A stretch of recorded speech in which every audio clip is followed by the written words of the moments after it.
नमस्कार, मी शब्दकळी विजया. रोज एक कविता या सदरामध्ये आज आपण एक नवीन कविता ऐकणार आहोत. कवितेचे नाव आहे बाई तुझं बाईपण. साधारण 40शीत आल्यानंतर एखादी स्त्री थोडीशी मोकळी होते, तेव्हा ती आपल्या गेलेल्या आयुष्याबद्दल आणि पुढच्या आयुष्याबद्दल थोडीशी उजळणी करायला लागते आणि तिच्या वेगवेगळ्या त्यावेळच्या भावना ज्या असतात त्या भावना या कवितेत मी शब्दबद्ध करण्याचा प्रयत्न केलेला आहे.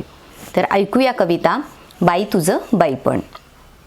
बाई तुझं बाईपण कधी ग सरेल, बाई तुझं बाईपण कधी ग सरेल, सरता सरता मागे काय उरेल.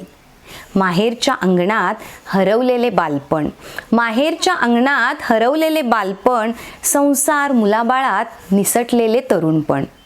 सांग बरं परत का ग मिळेल, बाई तुझं बाईपण कधी ग सरेल.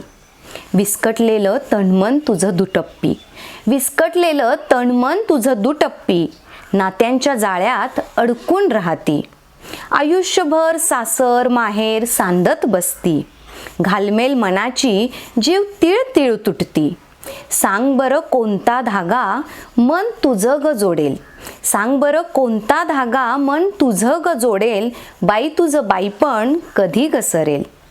पाहता पाहता 40शी गाठेल, भीती मनी अनामिक दाटेल.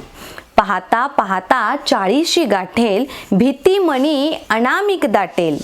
शरीर अकालीच म्हातार दिसेल, शरीर अकालीच म्हातार दिसेल, आज उद्या करत आयुष्य संपेल. जगायचं राहून गेलेला क्षण कुठं ग भेटेल, जगायचं राहून गेलेला क्षण कुठं ग भेटेल, बाई तुझं बाईपण कधी ग सरेल. नको बांधत राहू नुसते स्वप्नांचे इमले, नको बांधत राहू नुसते स्वप्नांचे इमले, मनात येईल ते करत राहा थोडे थोडे. कोणी झालेच नाराज तरी चालेल भले, कोणी झालेच नाराज तरी चालेल भले, स्त्री स्वातंत्र्याचा डंका पिटेल जग सारे. स्त्री पुरुष समानतेचे देईल नारे, तरीही तुझे बाईपण न संपणारे, तरीही तुझे बाईपण न संपणारे. जन्मासोबत आलेलं बाईपण, जन्मासोबत आलेलं बाईपण, मरणासोबतही न सरेल.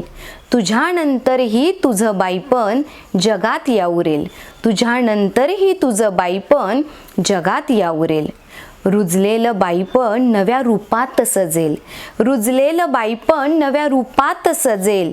पिढ्या पिढ्या चालत आलेलं बाईपण तुझं असं कसं ग सरेल, पिढ्यानपिढ्या चालत आलेलं बाईपण तुझं असं कसं ग सरेल, असं कसं ग सरेल. धन्यवाद.